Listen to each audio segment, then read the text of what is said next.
Hello everyone, I'm Kelly. I recently saw that one of my friends had posted an old photo from years back, and he asked whether there's a way to restore it.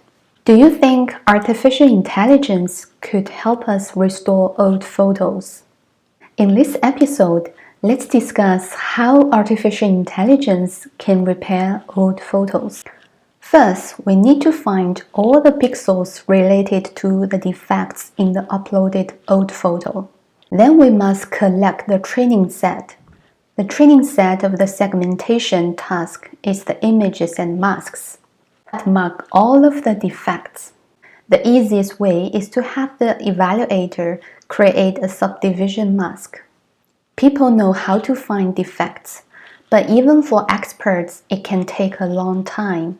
It may take an hour or even a whole working day to mark defective pixels in a photo.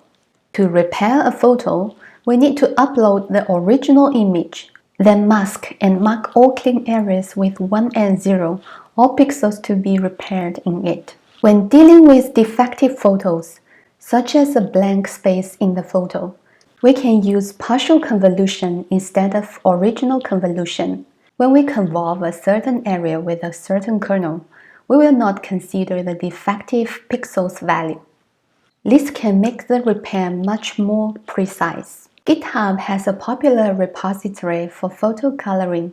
It does a decent job, but there are still some lingering problems. For example, it tends to paint clothes in blue shades.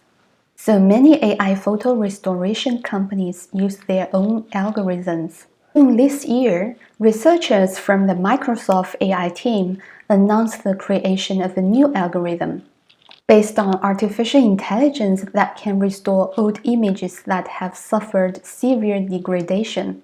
The algorithm uses a series of complicated deep learning methods to restore old photos. The new AI-based algorithm proposes a novel triplet domain conversion network. The new technology uses a large number of synthetic photos to take advantage of real images. Are there any easy-to-use tools that can help us repair photos? Yes, MyHeritage launched a photo restoration website in June this year. Let me make a simple demonstration using a photo I took back in 2006. You simply upload a photo that you want to repair. Depending on how difficult the photo needs to be repaired, the waiting time may vary. And then you can use a comparison chart provided to check the photo before and after the repair. They also have the function of turning black and white photos into color photos. Do you have any old photos that you would like to be restored? Hope this tool can help you. Thank you for watching.